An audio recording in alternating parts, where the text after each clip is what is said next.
Row, row, row your boat gently down the stream. Merrily, merrily, merrily, merrily, life is but a dream. Brenton, I'm so happy we're just rowing down the River Thames, enjoying a nice podcast holiday, you know, buddy? It's a good time. So nice, so nice. You know, now that we're in our 70s, it's just nice to take some time off and enjoy the sights, you know what I mean, man? It's good. Oh, you know what? I'm just gonna hold up this champagne bottle here that I'm gonna open in a sec. I just want to show you the label and hold it above my head, you know? It's it's a good vintage. What's that, Nathan? What's that in the distance? It's coming close to the boat. What? A boat just jumped over ours and knocked the champagne bottle out of my hands. What was that? Brosnan. Pierce Brosnan. Da-da-da-da. It's another Bond episode. Brenton, welcome everyone. Welcome to Classic Movie Banter. Actually, Brenton, can we start an episode once just being like, get the fuck out? Just like, you're not welcome. Get out, everyone. Like, that's what we got for you, bitches. Please leave. Go. No, please don't. We really want you to stay around. Everyone's welcome. Please, everyone, get in here. Come on. Keep the door open, Brenton. Come on. Take a seat on the couch. And take off your shoes. We're not animals in here. Like exactly. Welcome to Classic Movie Banter. That show where I myself, one Brenton, and that guy, one Nathan, we review films that are 20 years or older. 20 years. Yeah, that's our rule. That's our only rule, because then what we do is basically we tell you whether or not these movies are still worth watching, or whether they're worth putting in a ski field, starting an avalanche, and then as the avalanche comes down, like you kind of like you press a button on like where the film is, like the DVD, and a little kind of like time capsule like tomb thing, like puffer jacket, just like bursts out and like surrounds it, and then the avalanche buries it forever. And it'll Brenton, be this sounds like a reference to the movie we're talking about. No, it's not at all. And it's so it stays underneath there for a moment in time, and then we wait to see if the film is sentient and if it claws its way out. Emerges from the snow. If it does emerge from the snow and it's sentient and it does claw its way out, we stand there ready with like machine gun sniper rifles with red dots on it. We just open fire. Your murder fantasies are just getting better with each week, mate. Better is a funny term. Is a funny term, exactly. Oh, fantastic. Brenton, I wish we only had one rule in the show, because apparently we have a second rule. I can't remember why we started this rule, but apparently every month that there's a fifth week that an episode gets released, we do a James Bond movie. And I don't know why we do this. I don't know how we arrived at it, Brenton, but it's here now, and we're living in the world. I kind of hate doing it, but you know. we run this podcast. We can do literally whatever we want, and yet we're bound into a law of our own making, Brenton. Why the fuck did we pick to do this? I mean, seriously, like it was a good idea at the time, because we were so naive.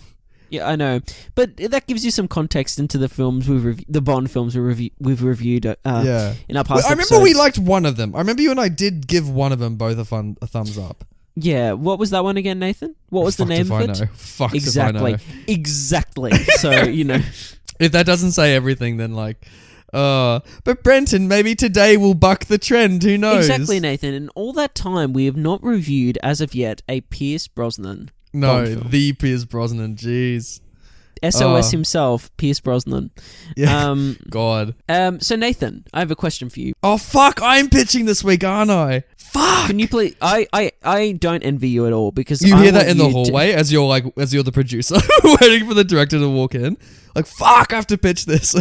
Please, Nathan, could you please pitch me this film? Okay, I'm gonna kick down the front door like poor at MGM Studios, and I'm sitting here and g'day, my name's Nathan. I mean. Whoever directed this, I'm that guy. And I'm here. Hello. I'm here. I want to make a James Bond movie, Brenton. So sit down and shut up so I can tell you about it. Okay. I'm interested. Continue. Okay. Oh God. I genuinely wasn't prepared for this. So here we go. Actually, I shouldn't say that in this big Hollywood office. Good start. Please continue. Okay, it's the 90s, the current decade that we're in, and Oil, Brenton. Are you familiar with the commodity? I am actually. I own a motor vehicle that uses petroleum. So you bloody fossil fuel motherfucker! You burning ozone layer person. Nathan, do you own a Tesla? No. Please continue. I changed my PowerPoint slides like, ooh. Okay, so we're in the Caspian Sea, I think, or the Black Sea, one of them. We're in a sea near Russia. And people want to build pipelines, Brenton. I know how riveting you find that idea, but I'm thinking pipelines, Brenton. I want this whole movie to center around pipelines. Because, everyone was so excited about the water in Chinatown, so I thought, fuck it, let's continue on this Hydra theme and just, talk about oil in the Eastern Europe. And I don't know, someone gets murdered. Oh, that's right, this chick gets kidnapped, and she's rescued not by Bond, but she's rescued nonetheless, and because she was kidnapped by this guy who wants to make a pipeline in Russia. I don't know. Let's talk about Brosnan. Okay, I want to rehire Pierce Brosnan after his stellar hit, GoldenEye and Tomorrow Never Dies. Okay. That's the first thing you've said that's got me remotely interested. Now, Nathan, I have a quick question to help try. I'm going to help you out here. Oh, thank you. Producer who probably hasn't read the script, but here we are anyway. No, but I just want to ask, is there any of the usual Bond tropes in this film that the audiences love? Okay, look, we're bringing back beloved character actress Judi Dench as M in this movie.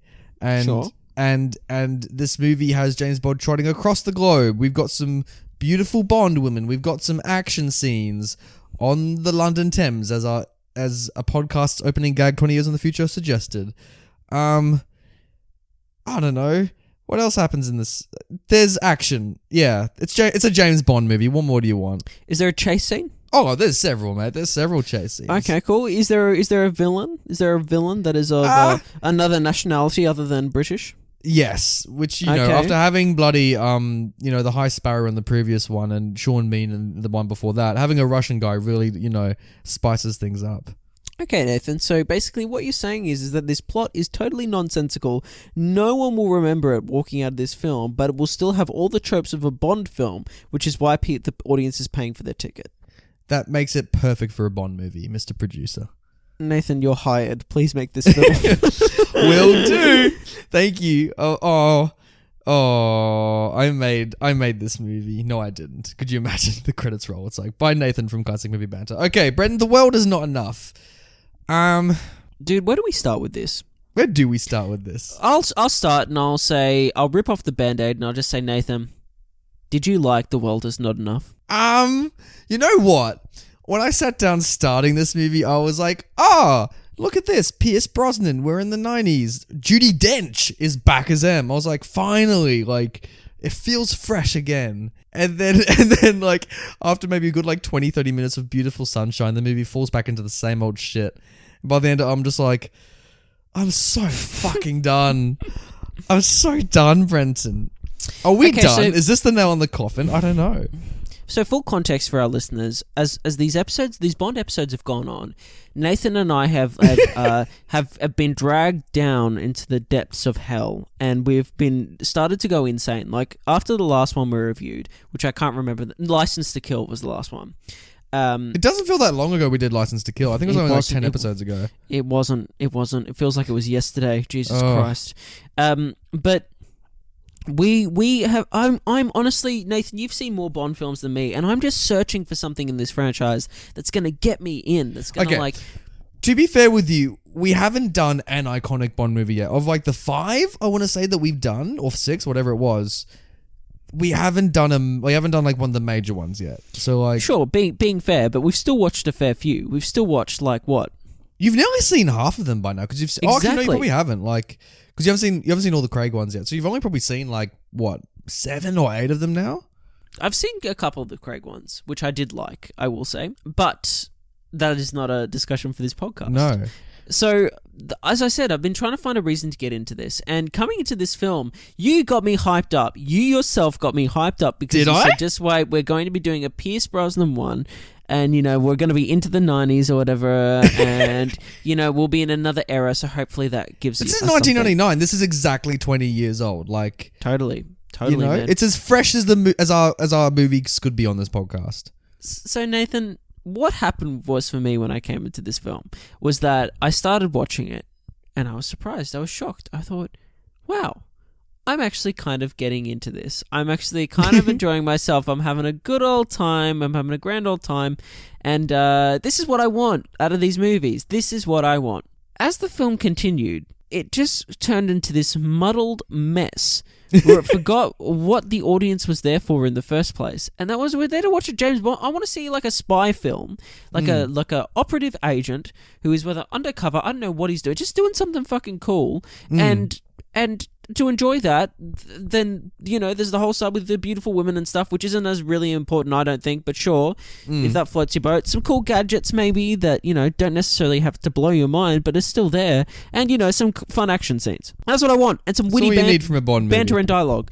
What I get in this is that I get some of that. I do get some of that. Like, there's 2 chase scenes at the start that I was down for, and there's some gadgets there that was thrown in. There was some comedy, there was some witty lines, there was some fucking grown-worthy lines that I still loved because, oh my goodness. The puns ramp up in this one compared to Timothy Dalton.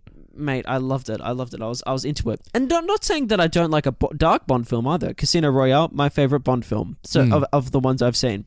And I also appreciated what Timothy Dalton was going for. He was just a few years ahead of his time, I think. It's a shame that man never got to really live out his potential in the role. But when this film starts to focus on the fucking pipes and the plot, I just want to be like one of those snowmobiles and just like fly off the cliff. You know what I mean? That's so true. It's not even that. Like, and as it continues to go, there's nothing that will bring you back in. The last set piece in this film. I'm not going to spoil anything, but it was the biggest mess I've ever seen. Like, to be quite honest, I was they're normally grand, and it happens in a very small space, and you think it would be tense because of what's happening around them, but like I felt like there was a small tiny bit of tension, but I'm like, nah, I'm not a fan. It was literally clumsy. It was literally clumsy. They're literally stumbling about, like Brosnan and the Bond girl and the villain. Which is fine if that's the setting you're gonna do, but like there was nothing that was getting me into it. There was no way the camera wasn't really working. It wasn't really capturing what was going on in a succinct way that I could understand what the fuck was happening. It was kind of like, and this is bad, like it was kind of like watching Transformers, like in that sense of like. Oh god, I wish there was an auto bot in this movie. That would have made it so much better. You know what I mean? It's like the scene with this, like there's so much happening because like the architecture of this space that they're in is so claustrophobic, and so there's no, in terms of the color palette as well, and the shapes, there's nothing that really is defining it for you. Like obviously they then add some buttons and things when there's plot points that have to hit home, and that's all well and good, and those moments kind of like give you a semblance of what's going on, but for the most part I was just asking why, what the fuck's going on, what the fuck is going on. I can't, like you literally couldn't explain to me what the plot was. Like I couldn't. The more I thought about it, I'm like, there's no. Also, because I could explain the plot, but it'd be a huge spoiler if I did. Like, Nathan, I can't explain the plot. I don't know what is happening at the end of this film. I'm kind of like, I understand it in the broad strokes, but the nitty gritty details of why this is happening, there's plot twists for the sake of plot twists, and when they happen, you just raise your eyebrows and go, what? And they just make no sense. Like there was one plot twist that I quite enjoyed, and it was probably the last moment in the film that I was enjoying myself. Was it the one? Because I kind of saw that one. If it's the major one, I saw it coming. I did too, and it's not that I didn't see it coming, but I was like, hey, that's interesting. Let's see where this goes, and then it just kind of fucking. It has the worst ending out of Brenton, we've had a string of episodes so far where I've been very confused by movies, I must say, and like this one takes the cake. Nathan, I don't know what's going on. Like I don't know why the pipes are there. I don't know why the pipes are important. All right, let's talk about something we do know what's going on. Let's talk about Pierce Brosnan himself. Brenton, this is a landmark because we have now seen all the Bond actors. We've seen all of them, including Craig. So now that we've seen all of them, what do you think of Brosnan, and what do you think of Brosnan compared? What do you think of all the Bonds now that you've seen them all? I mean, I like Brosnan. I like Brosnan too, actually. I don't think he's the issue with this movie. No, he's not. He looks a little bit bored sometimes, though. Like he's. No, I get it. I like him. I think he's fun. Yeah, but again, he's not the issue with this film. I really want to watch, again, now I want to watch his other Bond films, like the one that everyone goes on about, which is Goldfinger, and it's like, well, Oh, GoldenEye, sorry, not fucking... Goldfinger. Yeah. No, yeah, GoldenEye. I want to watch that because... Have you not seen GoldenEye? No, man. Okay, no. GoldenEye is genuinely excellent. So, like, we'll do that. We'll do that, Brendan. Oh, you know what? Why didn't we review that? Like, I don't know. Because, okay, to be fair with you, I've seen all the Brosnan films except this one, so it was actually very self-auspicious to put this one on. That's all right. I understand. Because the other, actually, and I'm so sorry, because the other ones are all way more interesting. Because GoldenEye is about if a 00 agent, played by Sean Bean, goes cuckoo. That's GoldenEye. Tomorrow Never Dies is what if Rupert Murdoch was a Bond villain and tried to, like, own the news of the world, which is, like, fascinating. This one, we know what this one is. And then Die Another Day, which is, we can't talk about in the podcast yet, but that one is what if Bond went to North Korea? Holy fuck. And Greenland was melting, and Bond at one point has to ride a wind sail through, like, an Antarctic ice wave. Like... Yeah, man, I'm in. Like, I'm, like, it just... yeah, that alone, the other three are so much more interesting, which is why I was always curious about this one, to say, okay, what's the draw of The World Is Not Enough? And, like, it's certainly not the title song, because that's garbage, quite literally. Like... like I said, I think the opening half an hour is good. I didn't like the Spain scene. Like, the little opening scene in Spain, I'm like... I thought the following... Because it has, like... Because normally there's an opening scene, then the credits, but this movie, for some reason, has 2 opening scenes in the credits. Yeah. You get the Spain one, then you get the London one, and I'm like, I way prefer the London one over the Spain one. Yeah, I'd agree with that. But still, I had fun with the Spain one. It set it up. I was like, oh, yeah. This isn't... I'm not wanting to throw myself off the cliff yet, so... No. Look, Brenton, I think this movie's saving grace are its side characters.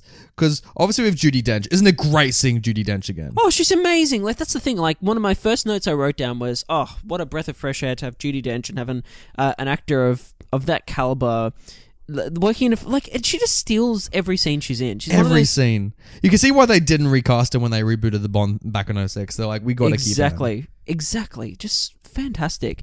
On top of that, like you said, I do enjoy some of the other side characters as well. The villain is a bit meh, but, you know, he's doing the best with what he's been given. Oh, he's so shit. Even, like, the performance is shit. The dialogue is shit. Like, he has this, like, random scar. Like, also, the premise of the villain is the stupidest fucking thing I've ever heard in my life. We can talk about the premise of his, right? Like, no, we won't. Is that really a spoiler?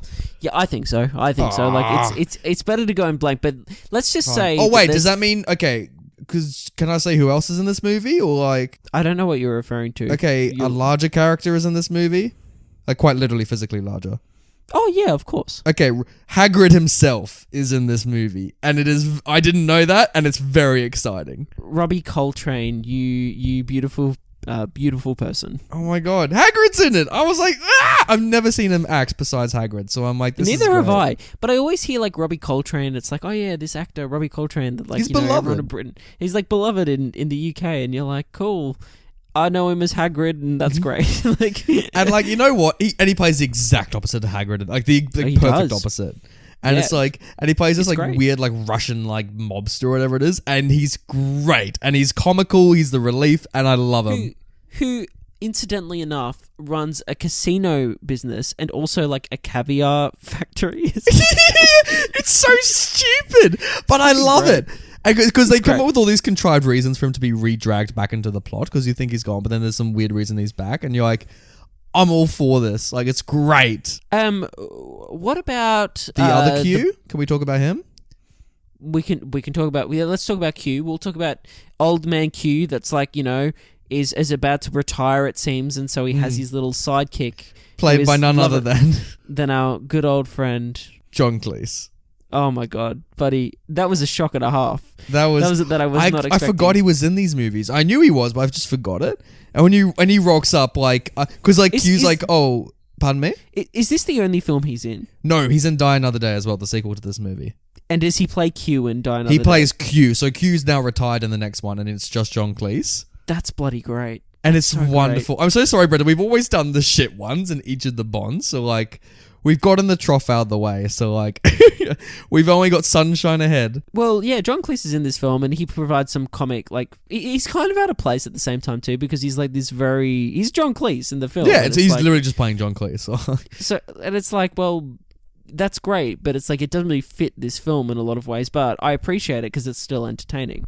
Nathan, let's talk about another staple of any Bond film, and that is its Bond girls. The ladies. Nathan, there was one of these characters that I genuinely liked, but at the same time I was still disappointed by it. And was there also one of these characters who you genuinely hated? That is true. Brenton, which one out of the two girls? Hate is a very strong word. What I will say is that one of them is actually a character and the other one is just there, which is fine because you're like, she's there to be a Bond girl.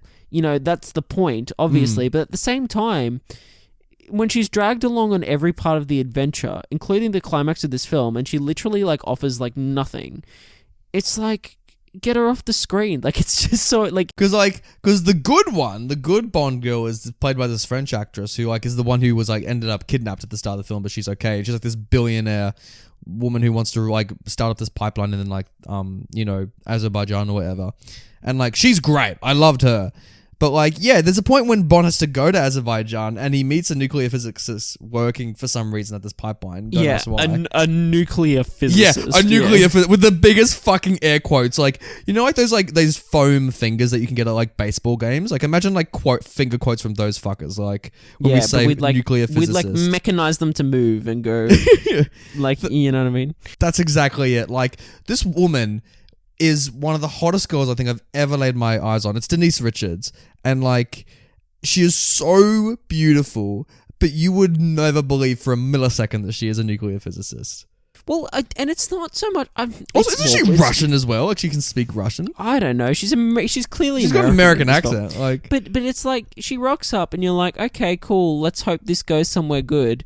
And that just doesn't. It's like, look, the performance is one thing. It's a bit stilted. It's a bit shit. Like, there's no like. She's just there to be looked at, frankly. When she's like, talking, that's it. Exactly. When she's talking about like anything to do with the like that sounds even remotely like sciencey, even though hardly any of her dialogue she actually talks about her job or what she's there to do. Yeah, it's just random little quippy one-liners. But when she does talk about the stuff she's meant to know about, it's like she doesn't really seem like she knows about it, which is a problem with the performance. And then on top of that, the shit that she's given to do is just like, I don't know, opening doors and that's literally it, like, and closing them. She barely even like there's no point in the film that like only she could do something, you know what I mean? Actually, no, there is a point where that happens, pardon me, where there's a certain thing that happens as a plot point in this film, and it happens, but it was like one of the most laughable scenes in the film, because the way it was handled was like, not that everything needs to be realistic. There are things in this film that are not realistic, and that's fine. But when you expect me to like be on board with like a sense of tension, that characters are in danger, and they're literally like handling like they're literally handling something that is like should be such a serious situation, like make you like start sweating, and that you're worried what's going to happen to these characters, and they're like fumbling around with these props like they're fucking like Play-Doh. I know exactly what you're talking about. It was actually hilarious. Like, it was so funny. And on that note, some of the production design is really fucking stupid in this movie as well. Oh my god. There's some cool gadgets and things, but there's also some other shit that I was just like, is that meant to be... Oh, that's kind of a joke, I think, but at the same time, again, it's meant to give off this sense of tension, and it just doesn't. Like, nah. Yeah. I was like they go skiing randomly for one point, and you're like, why is this in the movie? And I think there's no reason they need to go skiing. It's just so they can have Bond on the mountain again. It's like... Nathan, I will say that the skiing scene I did enjoy. Like, even though like you go... Is it because we've seen so many ski scenes in this franchise, and like we finally saw a well-directed and well-executed one? I know, that's exactly it. With good special effects, may I point out. Like, but again, it brings up another point, because that ski scene happens somewhere close to the beginning of the film, in like the first half an hour, I'd say. And the problem with that is that your best action sequences are already done when you're 40 minutes into the film. 40 minutes? Yeah. They're all complete. All you have then is a few other action scenes, which are, I guess, really trying to like capture a sense of scale and wonder. But the only one I really adored was the London one, frankly. And that was like, that's basically like that's like the second scene of the movie as well. Exactly. Yeah, so, it got me so hyped up, and then I'm like, no, this is shit. Totally. I don't know if it's shit. You know what? What I will give the film is that it wasn't as 90s as it could have been. Like, this what do you mean by that? Like, this film came out in 1999, so I was so ready for it to be like 90s font and like 90s action, like Blade. You know how like 90s Blade is? Yeah. I was expecting that, but James Bond. which could have worked. I mean, it probably could have worked, but I don't know. I would have probably not wanted that because I feel like this film's trying to be timeless, but and it doesn't feel outdated, which is funny. Watching this now, there's nothing. The only really reason that makes you notice that's not made today is maybe the computers or something like that. But sure, yeah. But as far as the way it's shot, the movie has an age where you really notice it's 20 years old, if that makes sense. Sure. So Brenton, I don't know. I honestly, I'm ready to rate it if you are, bud. Yeah, me too. Nathan, would you like to take us away with what would you rate? Where is your thumb stand on The World Is Not Enough? Look, we've now done it. We've finally done all the Bond characters, all actors, I should say. Look, I would say Google or YouTube the London chase scene because that's pretty ballers. But honestly, would I put this on a Thursday night? No. I wouldn't, Brenton. And okay, we're going to make a pact now. I'm going to go onto because I think Connery's after this. I think we just go back to the beginning, right? I don't know how any of this shit works. But I think we go back to Connery. And I'm going to look at the highest rated Rotten Tomatoes Connery one. And we're going to do that one next. Sure, that sounds good. But you're giving this a thumbs down. I can't. Of all the Bonds, again, watch Casino, watch Skyfall, watch GoldenEye, watch, I don't know. The other ones we gave thumbs up for are the past 4 episodes, but don't give this one a watch. This one's tough for me because there was the things that the first part of this movie I was really on board with. And this is showing you where I'm going and where our conversation has gone today is kind of, I guess, erase those things from my memory because there was literally points in this film where I was just really not interested in what was going on. I was kind of looking down. I wasn't encapsulated by what was on the screen, unfortunately. So in that case, look, I'm gonna trust you and say that there are better Pierce Brosnan Bond films coming. Oh, way better. GoldenEye is genuinely excellent. That are gonna encapsulate that first 40 minutes and have a whole film that is that is on that level of excellence. I don't think we've had a Bond film that has actually had a good third act and maintained the energy through the third act since the first episode. Remember where he went to that that layer in the volcano or whatever it was? Yeah, dude. But even so, that was a bit plotting at the same time. And I think we mentioned that. So yeah, breaks my heart. Because this one I was you were looking forward to Brosnan. And Brosnan's not the issue. But not only that, it wasn't letting me down at the start. And then it did. And I was just a bit lost by the end of it. So, I'm going to give it a thumbs down, man. Oh, sorry, Brosnan. Looks like you're going in the coffin with the rest of them. He's got no time to die, Brenton. Mate, I need to talk to you about some spoilers.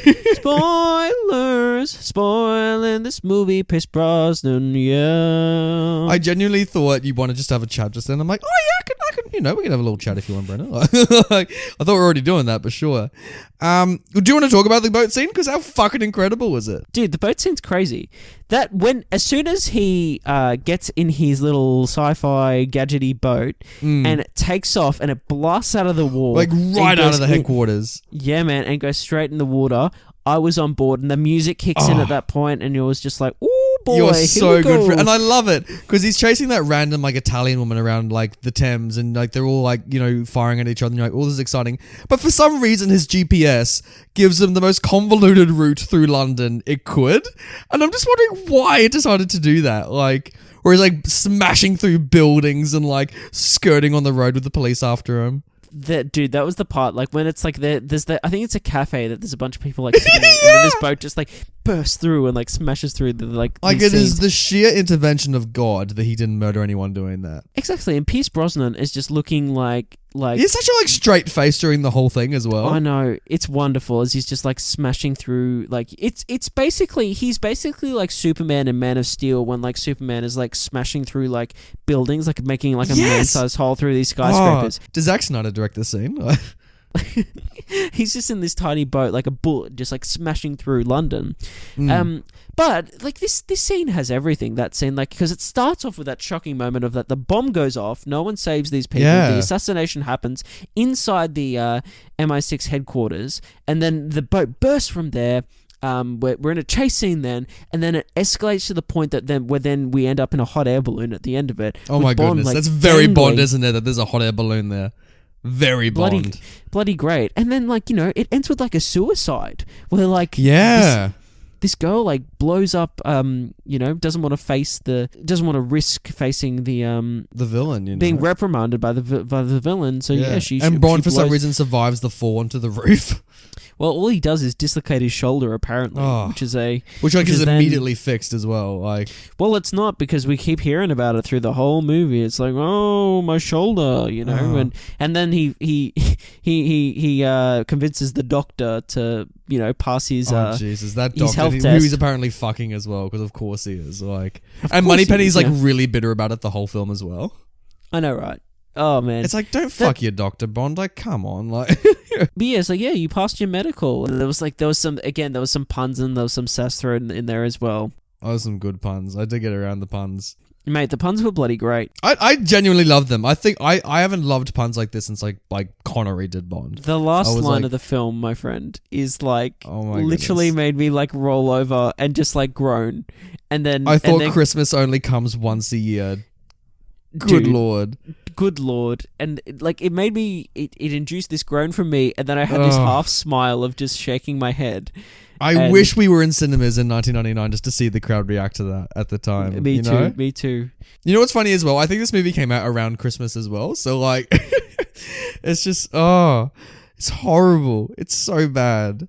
Can we talk about how fucking stupid Bond is in this movie? What do you mean? Because Bond's plan for the majority of this movie is just to stroll into the villain's hideout and just like pretend he's someone else. He doesn't change his accent. He doesn't change his suit. There's no disguises. He does change his accent at one stage. Oh, really? When? He has like a slight Russian like lilt, like when he goes in as the... He says like one sentence in Russian when she's like, you're not really Russian. It's like... But Nathan, like, I get your point. You have a fair point, but my point back to that... He just strolls in! Wait. My point back to that is that it always works. So why would the man change what he was doing? Like... No, exactly, yeah, why would he? It's like... I he's so obviously not Russian. Like everyone's like, oh, is he? Like look at the man. Like especially when like he rocks up to that plane and like everyone's in uniform except him and he's in a suit and he gets thrown a uniform. How funny was that? They were like, did you bring it? And also the Russians are all just talking in English and he's like, did you bring it? And he's like, yes, I did. And then like they look in his bag and they've like pulled out these sneakers and he's like, what the fuck? And then there's like. That's the scene. Like, I want to know how much product placement those sneakers like had for the movie. You know what I mean? Like, who knows? I reckon friend, who knows? That's classic 90s product placement in movies. I tell you what. Nathan, should we talk about the skiing scene, the ski chase? I thought it was okay. I liked it.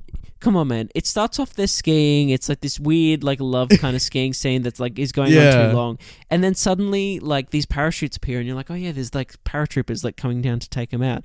No, man. There's snowmobiles attached to like parachutes. Snowmobiles attached to parachutes. And which is dropping like a mortars down onto them. And then... God... On top of that, they've got like Uzis in these things. Then they land. Some of them land, and they start like chasing after them and land. Then Bond manages to like move out of the way and trick one of them into like flying off a cliff. And I was like, that was a great scene. And then he said, "What's the stupid pun he says at that point?" He's like, "Oh fuck!" He's like, "See you down at the ski cabin" or something like that. And then, and then to his shock, another parachute launches out of that snowmobile and it starts like floating down again. And at that point, I was just like, "What the hell?" But man, I was having a good time. Like, you were on board. You're like, "This is great." I had a smile on my face. I was like, "This is ridiculous, but it's lots of fun." I just couldn't get around the odds of like one parachute crashing into another parachute. It's like, really? It's like, dude. It reminded me of the scene from Deadpool 2 when they all parachute from the plane and like, spoiler, they all viscerally die. yeah. It kind of was like that. But Nathan, what was also the climax of this scene was that because those two crash into each other, those two snowmobiles in midair, it causes like an avalanche to happen. And oh, that's right. And the stupidest gadget appears in this movie. Nathan, I kind of like this gadget. I gotta say, I got around this gadget, like, because it's introduced at the start with John Cleese, and he's like, "What did you do that for?" And it goes, and it's like this ball that like, and he's like trapped inside it, and wraps around him and protects. And you're wondering how the hell is this going to be incorporated in the movie? Nathan, Bond uses it, and then not only that, he manages to save her life, and she has a bit of a panic attack, but he calms her down, and then he digs his way out of the snow. Using this ball. So, man, like I was loving that scene. I was like, oh, this is great. This film's just going from strength to strength. It's not great, but it's enjoyable enough that I'm having a good old time. And then that was kind of the last point I remember thinking, oh, that was fun. Brendan's just like lowering his lollipop and his little like twirl helicopter hat, and he's just like, I guess gotta go home now. Like the fun's over. Pretty much, my friend. Can we talk about how like you know what I really don't like with the Bond girl, and this is the major twist that she's actually they made a Bond girl a Bond villain, which is interesting. That's interesting. What I don't like is the whole Stockholm syndrome angle with her. Like, were you a fan of that? How she like she literally had Stockholm syndrome and fell in love with like the main dude. Look, I can get around it, but I just hate that like Bond has to explain it to us, to the audience. Like, just leave it like that's what happened, and like because you guess it before she says it. Like, totally, and like but you don't have to fucking explain it to us. You know what I mean? Like, and be like, it's Stockholm syndrome, you know? And it's like, well, what is It's like in old movies when they explain what a bloody EMP is. It's like we know. It's like, yeah, totally. So yeah, it was just like show don't tell. Like we get like as soon as like you see a scene of them and she runs in and they embrace each other, you're like, oh, I get it. I totally get it. And in that scene, it was like when he was like, you've got Stockholm syndrome. I was like, and you're a dry motherfucker that's telling me everything I need to think in this movie. Please shut the fuck up. It's like, what are you doing? I do like the reveal though, because she ends up being slapped by M like a little bitch. Oh my god! So she slaps. I've never loved Judi Dench more, frankly. Oh my gosh, what a scene! Like, so basically, Judi Dench like had like no lines in this scene. It was like the setup, and then like she reveals that I am the. And everyone gets murdered by M. And then M fucking stares her down and slaps that bitch in the face. and it's a good slap, like a big old juicy slap. It was a meaty slap. And I was just like, she still won the scene, and it was fucking glorious. I loved it. I loved every moment of it. Judi Dench as M, my gosh, what a champion. Like, so good. Like, I love when she's trapped in that little prison just to like try and like make the stool push over. Like, how she says, what's the time? What's the time, Mr. Wolf? And then she gives it this like the Bond girl just suddenly like takes 2 steps towards Judi Dench, and she's like, "Is it 4:00?" And then she takes another 2 steps, and they play the game. Like, but what a fucking dickhead as well. Like, that's the stupidest thing one of the stupidest things in this film is that the Bond girl looks down at the floor, can clearly see that the stool has been pushed over with the clock that was on it, and she goes, "Oh, you know what? I'll just fucking give you the clock. There you go. Enjoy that one." I'm so glad she died. Like, dude, what a death scene as well. What a scene where she's torturing Bond and is like, your neck's gonna break in 5 turns. Oh my god! Wheel. And then Bond's face in that chair almost stole the movie for me. It was pretty funny, but also like he's acting of like, and he was like had his jaw forward and was like, and then he said the screw line. He had a pun about one last screw. That's right. One last screw. That was right. And I was just like, you cheeky boy. Yeah, even in death, he still does this shit. And then fucking Robbie Coltrane bursts in, and you're like, fuck yeah, boy. What a funny moment, though, because then he gets outsmarted by her. She shoots him down. He pulls out his cane rifle, I guess, then like aims it at her, and then chooses to aim it at Bond's restraints and manages to free one of his arms, which she just doesn't notice, I guess. And then it's the funniest like bro moment. Like Robbie Coltrane looks up at Bond and like gives him a nice like knowing smile and a nod and goes, "Hey man," and then Bond looks back at him and gives him the same smile and goes, "Hey man," and then Robbie literally just goes, "Oh," and his head hits he has like the fucking Marion Cotillard death in Dark Knight Rises. Exactly, he's just fucking dead, and it was kind of hilarious. But I love it though. I really wish he like as he was dying, he was just like, no, as he burst in through the room, he should have said, "Bond, what are you doing here?" No, what he should have done was burst through the door and said, "Sorry about that," and then like pick it up and put it back in place. Like, oh, that would have been great. Do you like bloody wannabe Jaws in this movie? His little like sidekick. God. That's what I was about to bring up. Not just Jaws, but I was going to bring up this whole segment of the film. Actually, no. Let's talk about Jaws first. Wannabe Jaws. That guy can just he doesn't need to be in this film. It's like, cut him out. Fuck off. Like, they should have brought back Jaws. That's what we would have bloody loved. Like, yeah, he's there for a plot point. Like, he's an undercover agent. But, like, seriously, if you hire that man, you deserve to be fucking betrayed by him. Like, seriously, I love when he got gunned down. It's like, and also, who would have when he ended up being like a bad guy, I'm like, oh wow, the guy with the golden teeth was a bad guy. Who would have guessed? Like, not me. I didn't think that. Yeah, I know exactly what you mean. Nathan, let's talk about the segment when we go to the caviar factory. Oh my god! Can I just back that up by 2 seconds? Because like earlier on in the movie, when we first go to Azerbaijan, Yep, I remember seeing these helicopters. I agree. Yep, And I remember like sitting there, lying on the couch, watching this movie, being like, "Does this exist in real life?" I'm like, "Is this an efficient way of cutting down trees?" mate, this is fucking. It was like I was like, is that like meant to like trim trees, like, because obviously they're like, it's deforestation or whatever and they need to make a pipeline, but like fucking hell, that's like, you're like, it's like cutting a hedge that you'd use that thing for, like, also, you know, that you're like with a helicopter, how would you aim that shit? Like, exactly, like there was, so these questions were running through my mind as well. Yeah, so And I'm then like, this is stupid, but sure, I guess. but in the back of the mind you're thinking that shit's gonna come up at a point, like in I some didn't. I fucking action genuinely scene. thought they were never going to come back. Dude, I was surprised. I was like, that's fucking bullshit, and that's gonna come back at a point. And lo and behold, for some reason they've sent one of these helicopters that they use to cut down paths for. Or like, you the think just fucking one pipes, and they send them to the caviar factory to take out Bond and Robbie, and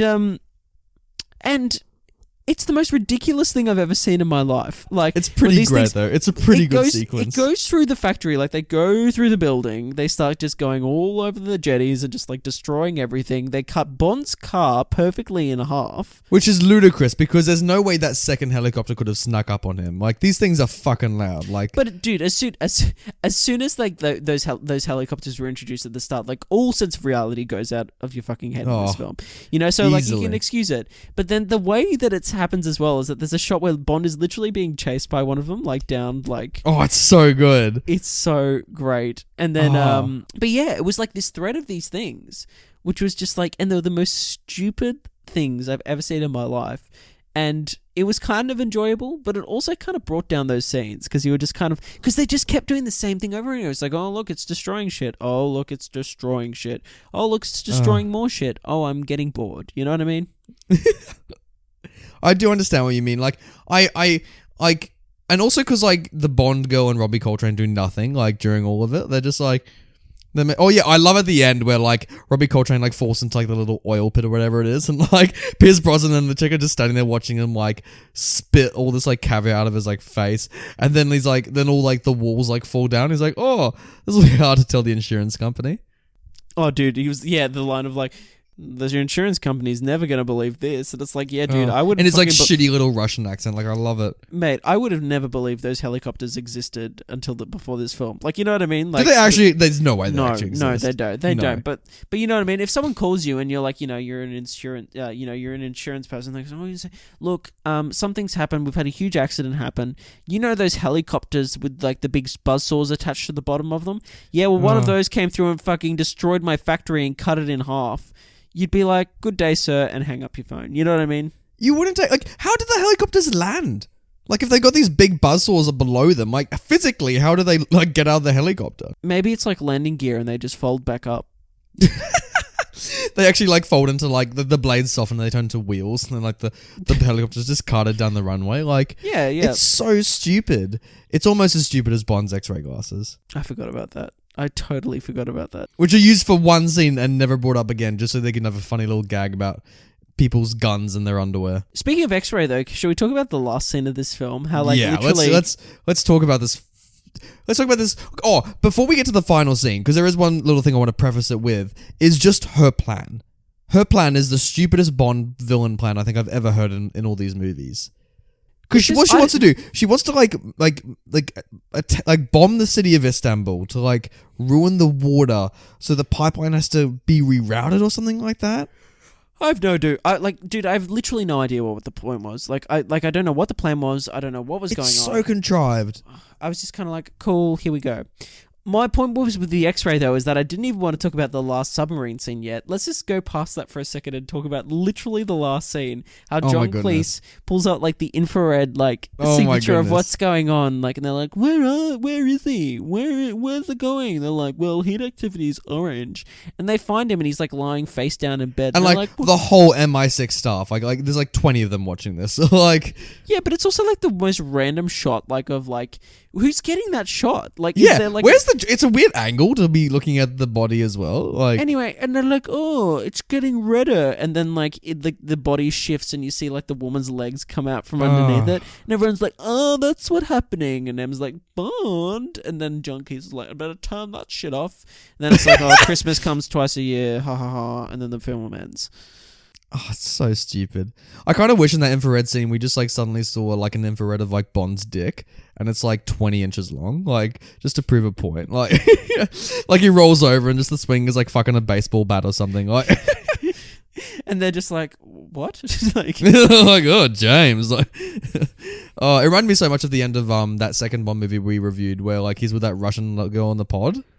Yeah, that's right. Yeah. Yeah. But again, it was a bit of a dumb moment, and just in terms of like the technology was just so stupid. Anyway, let's get back to the last big action scene of this film, which is with the submarine, which is the most claustrophobic, boring, contrived, which is being flooded. So you would think it's like you're like, and I was holding my breath for a little bit because I'm like, oh, they're all drowning, but it wasn't because it was tension. I think it was because I was literally seeing other characters drown.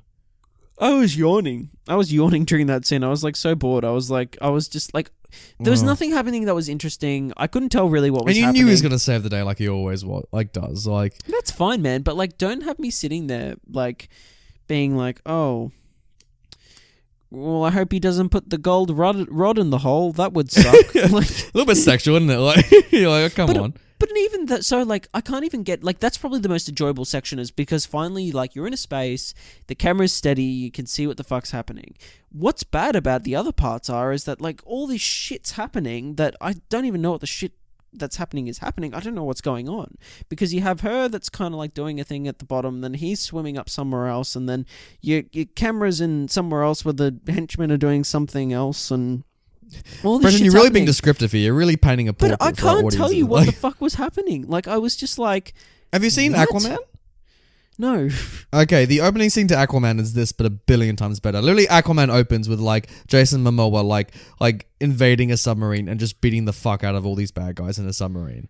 And, like... Fun times. And it's great. And, like, it still makes no sense in that movie and this movie why everyone's firing guns in a submarine, why you would fire bullets within a submarine. You're just asking for the fucking thing to drown. But, like, outside of that, Aquaman does it so much better with the choreography. Like, the only saving grace to that scene is how the Bond villain dies, which is getting, like, a fucking, like, golden rod of plutonium into the chest. Totally, but like the thing about it is it's not even so what is happening, because I can't even tell what's happening, because it's just so... It's like a 5-year-old got a handy cam and stuck it in there and shook it around and was like, yeah, this is my homemade movie. And it's like, well, fuck, like, Bond, I want to know what you're doing, mate. Like, because I can't tell. Until you get to that point at the end and the rod kills him, and it's kind of hilarious that he just falls back and is like, ugh. Speaking of which, let's talk about that dude. What the, like, you might as well call him, like, walking zombie the villain. Like, oh my God, it's so stupid. It's like, he has a bullet in the head and he can't feel shit. I'm like, is that a thing? Well, look, it's not even that he, like, obviously he can't feel shit, but, like, that makes him stronger is what's implied, and it's oh, yeah. God, it reminds me of fucking, like, Hobbs and Shaw, that new Fast and Furious movie where they're like, Idris Elba's the greatest human alive. It's like, he's, like, better, he's, like, superhuman. Like... It's like, no, he's not. He's just talented. It's like, come on, everyone. Like, yeah, cut the dude's like limbs off and see if he feels that. Like, you know? Yeah. Like, yeah, exactly. Like when she's fucking lying in the bed and he's like stroking her, she's like, she, and the Bond girl's like, oh, you feel nothing? And he's like, no. And she like makes him like finger her and she's like, you still feel nothing? And he's like, yes. Like, this doesn't change anything. Like, it's just, it's so stupid. Ah. Also, she is so bitter this whole fucking movie. Every time she sees Bond, she's like, we could have had more sex, James. Like, every fucking scene. It's like, jeez, calm down, lady. Like, it's okay. You had your moment. Just move on. Oh, move on. Jeez. I don't really have much else to say about the spoilers in this film. Brenton, I want to introduce a new segment to you, okay? Sure, man. New segments excite me, and I want to throw one into the mix. I do love our old segment, Who Should Have Kissed, in this movie. But I want to introduce a new version where I want to ask, who should have died in this movie? Okay. Who do you and think you know who should have died, Brenton? It should have been the physicist. Why? Because I think she does nothing the whole movie, and it would have been great, especially when Bond gets trapped in the submarine at the end and like the villain pulls down a gate. I was so waiting for like Denise Richards to step up and just to like like whack this dude down and then for him to kill her, like, but she saves the day. I didn't think that was going to happen at all. I don't know. Really? Dude. I thought as soon as she was introduced, I was like, that's the girl that he's gonna get it on with at the very end of the movie. And that is how it will end. Not all Bond movies have to end with sex. I'm glad Daniel Craig's Bond movies haven't ended with sex. That's what you think. No, I'm kidding. Oh, no. I'm kidding. Do you think any other character in this should have died? It would have been nice to see Robbie Coltrane live. You know, yeah, in the inverse of that. So it would have been good to see him live. Like, he had a his shit death death. scene was like, the funniest shit ever. Like, hey man, that was for you, bro. Thanks, bro, man. Yeah, no worries, bro. Oh, I'm dead. Oh, like, oh, so stupid. Like, yeah. Well, I'm glad we acknowledged that, Brenton.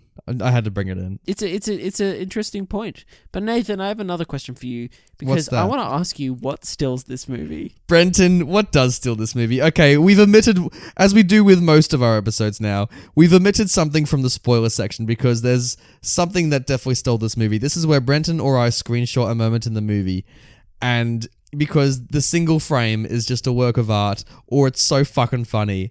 And Brenton, we've chosen a great still this week, haven't we? Nathan, you can find this still on our YouTube page in the thumbnail of the video. It's always up there because and in the video itself as well. But Nathan, this moment in the film is genuinely fucking hilarious. It's one of the best moments in the movie.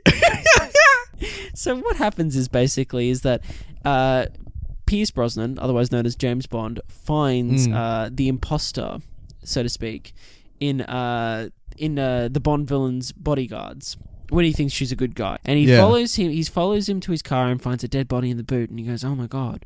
And then the car drives off to meet someone somewhere. And so you don't know where Bond went, even though I kind of knew where he had gone. But we all know where he had gone, and you're waiting for it. The villain gets out of the car and opens the boot to get something out of it. And Bond is just lying in there, just like waiting for him expectingly, and just gives him this look of, hello. He does like that classic, like, Obi-Wan Kenobi, like, hello there. Like, hello there. Yeah. And like, it's just he gives him this, like, cheeky little grin, like he's, like, in bed waiting for his mistress. Like, but it's also like, you interrupted me doing something. I was so comfortable right here. You know what I mean? Just he looks like he had a good nap. Like, like, he looks so... I don't think I've ever seen a human look more comfy than I have in Pierce Brosnan lying in this car's boot. I'd have to agree. Yeah. I can't think.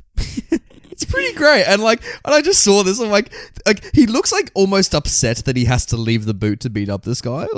Like, he's just like, and what do you want? You know, like, what are you doing here? Oh, I can't imagine any other Bond actor doing it as perfectly as Brosnan did in this moment. Actually, you know what? I kind of wish in the Craig movies we did get Daniel Craig in a car boot now. Hey man, you know, there's always a chance that... we still got the one more to go. No time exactly. to... Oh, could you imagine in No Time to Die? Like, he just, like, the car boot opens and it's fucking Daniel Craig. He's just like, hello there. Because Casino Royale ends. Like, the last scene is him, like, opening the boot of the car and there's that Mr. White or whatever, Mr. Green, tied up in the boot. Like, that's how Casino Royale ends. Yeah, and he has the moment he's like, Bond, James Bond. And you're like, oh, there he is. And the, like, cut to credits. So, like, yeah, maybe it was a homage to that. Hey, man, I got another thing that I wanted to ask you. Mate, you're all full of questions. Go for it. How did they make this making movie magic? You. Tell you what, I can see now when Brenton launches into the song, there's a small flash of fear. He's always wondering if this is the week I'm going to steal the mic again. Like, don't you dare do it. Don't you dare. Nathan. Sit back down, boy. Brenton, how did they make this movie? Do you know that in the warehouse that Zukovsky, which is the character that Robbie Coltrane plays, has turned into his operations room, the girly pictures seen on the walls are actually all of former Bond girls? Really? Yeah, dude. What an interesting touch. Well, that breaks continuity, doesn't it? It's just like just Diana Rigg just like striking a pose. You're like, oh, okay. Peter Jackson, Brenton, young Peter Jackson, was initially offered the opportunity to direct this film. Right. She liked Jackson's film Heavenly Creatures and they screened a showing of The Frighteners for her. She's like, fuck yeah, this Peter Jackson, I get around a Kiwi making a Bond movie. But then when she watched The Frighteners, she actually disliked his second film, so she didn't really want him to do it. But Jackson was really, really keen. But then after he made Lord of the Rings, they didn't want to hire them because he was too big of a director by that point. Right. But he wishes he always could have done it. Would have been cool to do, to be like, hey man, Could you I imagine directed a Bond film. a Peter Jackson James Bond? It's like hundreds of like people running at James Bond or something like that. Like, yeah, man. I'm not sure what that would have been. I'm kind of glad it didn't happen, actually. I'm gled we got the Lord of the Rings trilogy. You know, I would have loved to see a spy film set in Middle Earth. I think it would work. Hey man, this is the highest grossing of all the James Bond films released in the 20th century. Probably because of that 1999 inflation, am I right? Right. Right. Honestly, the Bond movies these days make good bank, don't they? Like, they make billions. They do. Also, I wanted to say as well, because I think this is really funny, that all the pipes representing Electra's pipeline are made of cardboard, and they look like fucking cardboard as well. They look like... Even when you see it explode, when they're going... Oh, we never talked about that scene when they go through the fucking tunnel. But even when, like, they explode, which is the stupidest shit you've ever seen in your life. Even when they go through the tunnel, you're like, this is not a real pipe. Like... Oh, man. I don't even know what to say about it. I just thought it looked like shit. Brenton, well, speaking of shit, the film became the first in the James Bond series to win the Golden Raspberry Awards when Denise Richards was chosen as the worst supporting actress. And Richards and Brosnan were also nominated for worst screen couple. Jesus. Gosh. Yeah, look, she was pretty bad. I don't know if she was that bad, but she was... She wasn't like Halle Berry and Catwoman bad, but like she was... No, she was... I'm trying to think. She wasn't, one of the Cats and Cats bad, but, she was still pretty bad. Well, Nathan, do you have any other facts? Because... I got one more fact. Look, the opening sequence lasts for 14 minutes. It's actually the longest pre-title sequence in the James Bond movies to date. So that's why I was like so confused. I'm like, wow, this really is a while before we get in the credits. Because initially, when Bond leaps from the window in Spain, that was when it was meant to cut to credits. But then, when they were testing the movie, people thought the opening Spain scene was lackluster as a standalone opening scene. So that's why they also included London as well. Right, there you go. The last fact I wanted to say was that the 5-bladed buzzsaw was originally intended to be used in GoldenEye. Really? Do you know when in GoldenEye, or just like? I'm not sure. I just know it was like it was meant to be used in that film. I'm trying to think of GoldenEye, like when it could have been used. Like, I don't want to spoil any of GoldenEye for you, frankly, but like I think that could only have improved the movie. Seeing that helicopter, like. Oh, I don't know. I think it made... Like, I don't know. For me... I think it should be in all James Bond movies, Brenton. For me, that helicopter provides some entertainment, obviously, but it makes me ask more questions than it does entertain. But could you imagine if, like, you're watching Casino Royale and James Bond is in that scene where he's doing that parkour over that construction site in Africa, and in the middle of all that is a helicopter with a buzzsaw, like, chewing up the construction site? I mean, I can imagine it, Nathan, but I'm not sure it would make it better. I think it would make it amazing, and I'm so for this. Like... Could you imagine, like, at the end of Skyfall when they're in the house and they're like shooting like all the Bond villains, like there's like a fucking like helicopter with a buzzsaw tearing down the house. Like it only improves movies, Brenton. It only improves movies, you think? Okay, what if we had all these helicopters with all their little buzzsaws dangling about, but then we get one helicopter and instead of a dangling buzzsaw, it's got a little rope underneath it and it's got Jaws by the feet.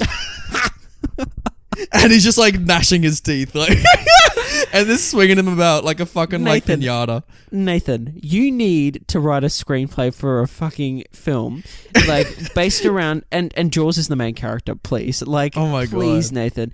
I would do like a World War II biopic, but with Jaws as the protagonist. Nathan, that sounds incredible. Please make it happen. We should just do an episode. Could you imagine the shot of Pierce Brosnan running down that jetty and like behind him, chasing him is like Jaws upside down attached to a rope? Like, just fucking clenching his teeth, just biting a Bond. Yeah, it would be so good. And Bond's got like a fucking pinata bat and he just like whacks him away, like. Mate, Jaws versus Jaws needs to happen. Like, that's a crossover that needs to happen. I just want it to happen, Brenton. I don't ask for much in this world. I love Jaws so much. He's like because I don't even remember if we gave that film a thumbs up with Jaws, but like Jaws is the saving grace to come out of these episodes of Brenton. Like, I'm so glad we've had Jaws. They knew him too. They knew he was special too. They brought him back. You know what I mean? They did. Yeah. Oh. I'm so happy. I'm so happy. I want to watch Happy Gilmore again, just so when he cameos, I'm just want to like be, there he is. Even Inspector Gadget when he rocks up, I'm like, dude, he only improves movies. The man, the myth, the legend, Jaws himself. Oh. Ugh. Well, hey, Let's look at this film's poster. Oh yeah, look at this piece of shit. Oh god. Brenton, what did you think? It's fucking terrible, man. Sorry to be It's pretty bland, like, isn't it? It's just shit. It looks like... You can really tell we're in the late 90s, can't you? Yeah, look, I'm not a fan of this at all. It's just Brosnan in the center, like, looking back at the camera with, like, the weirdest pout. And, like, the two Bond girls standing there trying to be all sexy and it's just a swash of yellow and blue. It's just nothing. It's just absolutely nothing. So bland. What needed to be in this film, I think, would be... Could you imagine if it was... what springs to my mind is actually the shot of Bond, like, running on the jetty, minus the stupid buzzsaw behind him. But, like, imagine, like, a similar style poster. Like, he's running towards you, and then there's, like, all the characters' kind of silhouettes and shit, like, that are around that moment in the film. In the explosion that's happening behind as the buzzsaw carves through the ground that he's running on. That'd be cool. Or even just like a shot of him skiing away from like all those parachutes just coming down behind him in the ski section. Yeah, that'd be kind of cool. Yeah, it's just him like in the middle of action. You don't need to see them all striking a pose. It looks stupid. Maybe in the middle of action you mean that like the last scene of the movie where it shows like the infrared like shot on top of him in bed. Oh my God. Like that's the poster, like the world is not enough. Oh, I would love that, Brent. Like anything, literally anything would be better than this poster. Just put Babe on the poster. That'd be great. That'd improve it. Like yes, please. I'm down for that. Anything. Bond is just carrying a fucking pig, like Spider Pig. Like, oh, I'll tell you what. Babe 3, Spy in the City. Let's go. I would love that movie. Babe 3, Spy in the Submarine. No, it's like Cats and Dogs, but like there's like an agency for like cats and dogs, like a spy agency, but there's one for pigs, and like for some reason it's paired with MI6. Like, that just sounds perfect, Nathan. Again, our Babe cinematic universe continues to expand, Brenton. I feel like this podcast has just come into let's give Nathan ideas for screenplays, and he's going to go write them all. He's going to make Brenton, a shitload the second of I money. go down to write this shit, it's just going to lose its shine. It's like it's only funny as an idea. Nathan, I'm confident that you could make it work. But Nathan, let's talk about this title and title talk and see if that worked. God. The world is not enough. I cringed like a motherfucker when he said the world is not enough. When she was like, she's like, I could have given you the world, James. The world, James. The world is not enough. Well, no shit, Sherlock. That's the name of your fucking movie. You know, like it's the most egregious title drop I think I've ever seen in a movie. Like it's just it has no place there, and like it's only like eye rolling inducing. Why is this called The World Is Not Enough? Is it called it because like she's like a power monger? Like I think because she wants the world to buy her oil, and like even then she's not satisfied. You know what I mean? And is it like juxtaposed? I guess that Bond likes the simple pleasures in life. He's a man of duty. Like, I don't know. Honestly, I feel like I honestly when I think say Bond that, can feel pleasure. Frankly, if you want to look at that dark side of the character, I don't think like he has any like vice or any like yeah, thing. totally. Which then begs the question: it's like I feel like us like analyzing that much is giving it too much credit. You know what I mean? Oh yeah. So much. Like, you could look at this as a work of art, but I'm like, nah, this is just classic, just bullshit, Brenton. I know what I'd name it, though. Like, The World Is Not Enough is a very James Bond title. I do like the title, but it just doesn't match this movie. Yeah. Like, what would you call it? Carbine Caviar. Oh. That's a good title, Brenton. Look at you thinking on the spot. I like it. Oh, man. Like, I don't you can tell that I put a lot of thought into that. You know what I mean? Like, I really can. It's almost as if I had to edit out half an hour of you just twiddling your thumbs, like thinking of that title. Exactly. Look for the blooper reel, listeners. No, I like that a lot, actually. I think that would work so much better. Like, I like the alliteration. Carbine Caviar. Yeah, and it's just a fucking buzzsaw in the poster, and it's Bond being like viscerally crushed by the bloody. Well, I feel like buzzsaw. that has more artistic merit as a title than The World Is Not Enough. To be honest, so stupid. Even the oil has nothing to do with the movie. It's like, yeah, I know. Nathan, should we pass the power? Power, the power to the people. Let's pass it to the people. The power. Brenton, we're passing it to the people, and I'm enjoying these numbers because on Rotten Tomatoes, the critics gave it 52%, and the audiences gave it 49%, making it rotten. Brenton, it's a rotten movie. Jeez, man. Yeah, there you go. So let's see why the general public, along with us, didn't like this movie. Dragon Antelov from Rec.Arts.Movies reviews, he gave it 3 out of 10, Brenton. He wasn't kind to it. He said, might be a good film, but only for those who haven't seen many Bond films. Do you think if you saw no James Bond, this first movie would grip you for it? No. No way. I agree. Yeah. Just not good. Short answer's no. Yeah. No. But Nick Rogers from the film Yap says, Austin Powers seems to have made the Broccoli's gun shy. The what? Broccoli's gun shy. Those people who are the producers for the movie. Okay. The Broccoli's gun shy about letting Bond have too much fun. Lest World be mentally lumped alongside an aggressively bawdy parody. Sterile, sluggish, and half-heartedly suspenseful, it's the second worst 007 film ever. Half-heartedly suspenseful is how I would sum up some scenes in this movie. Good job, Nick Rogers. I agree. Because 2 years before the film came out, that's when Austin Powers dropped. So you can see that this film's very spooked to do that, classic Totally. Yeah. Oh god, it makes me just think about how much better Austin Powers is than this movie. Exactly. Gosh, I wish I was watching that right now. I wish I was well, watching not right that now. too. Instead of watching this, Should we do Austin Powers for the podcast? I mean, we could. Well, we both know it's good. Is it still good? Because maybe those jokes don't don't hold know. up now. Maybe it's worth a watch. Not. Maybe this is a future episode. Ooh. You know what's great though? I love it. It'll be great in hindsight when listeners can listen to these episodes and they'll scroll up the little feed and they'll see that we eventually do it because they can just jump to it. Yeah, totally. Yeah. Totally. It's in real life, Brent and I have to wait for months before we get to this shit because we've got so much on the list. But someone in the future will be like, oh, did they do it? They did it! And they'll just start listening to the episode. Oh, man. Oh, time travel, isn't it great? Oh, not really. But what's it's not terrifying. great is the review from Gav R, who gave it a half star and said, Brosnan was easily the worst Bond. Whoa, man. Oh, no, it wasn't. It was easily George Lazenby. Yeah, I guess. Yeah.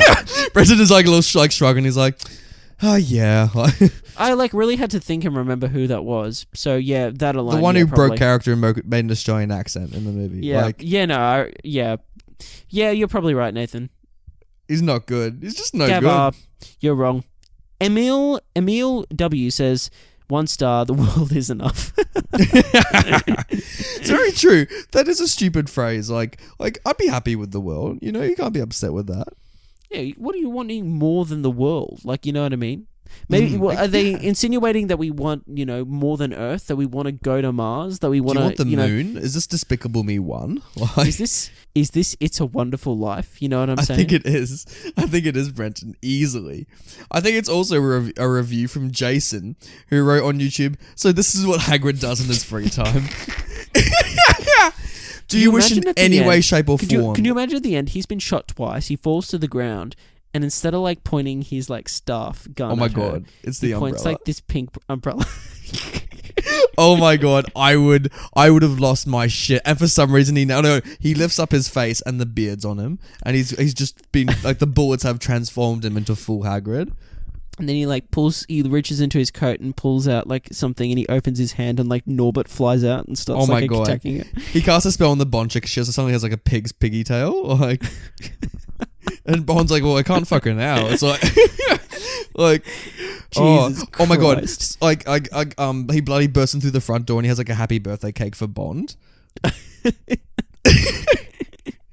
Yeah, it's like his cake factory. It's not a caviar factory. When we first meet him and he's got his pot of caviar, it's just his personal cake that he's sat on. Oh my god, his cake factory. He runs a fucking cake business. No, when we rock up to his casino, he's wearing the suit, but he also has that shitty yellow flower attached to him. Oh my god, he wears on his date with Madame Maxine. Oh my god, yes. Imagine, we go to his factory and it's his cake factory and there's a conveyor belt and he's just there with his bare ass and he just sits on each cake as it goes by. Oh my god. I want this to happen so much. I want it to be in continuity with Harry Potter. I just want after the Harry Potter movies. Because by the way, Harry Potter happens in the 90s, so timeline wise it lines up. It lines up. Because I think Deathly Hallows finishes in 1997 or 1998 or something like that. So this movie's in 1999. So I want to imagine that after the events of the Battle of Hogwarts, Hagrid's fuck this, I'm going to pretend to be a muggle now, and just runs a casino. Yeah, dude. Sounds good to me. Oh, we bloody did it, Brenton. Mate, I'm really sad, Nathan. I'm really sad. I'm really sad too. I'm so sorry, Brenton, that we've had to do so many not excellent Bond films. But then again, it's not our fault. It's the franchise's fault. This one was close. This one was getting somewhere that I was like, oh, I could get on board with this, and then it just shit the bed.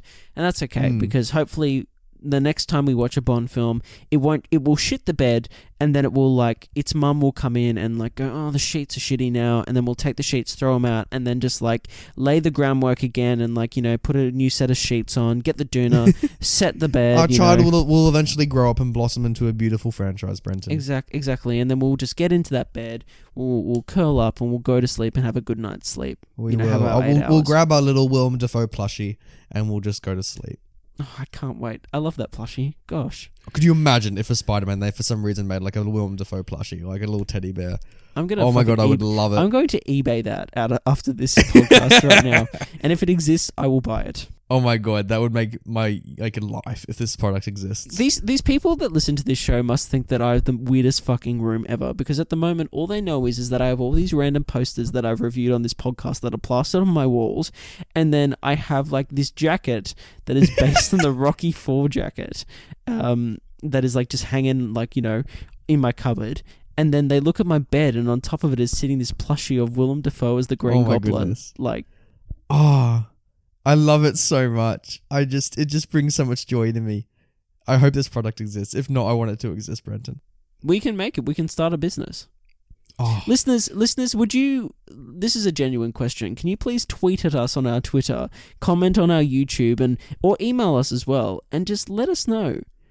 Would you be interested in a Willem Dafoe plushie?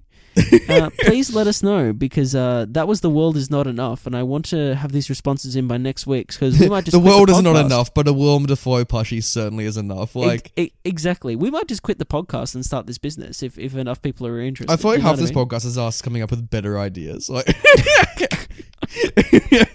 but enough of this. It's and on that note, Nathan, why are you swimming in a pit of caviar? Like, can you get out? It's a bit gross. Oh, Brenton, well, you know, after losing the champagne bottle, I thought this is the next best thing to do. You want to come join me? Nathan, not really. It looks like you're drowning in there. Brenton, I'm slipping. I'm going to drown in caviar. What a cruel and weird death. Help. I'm out, am I?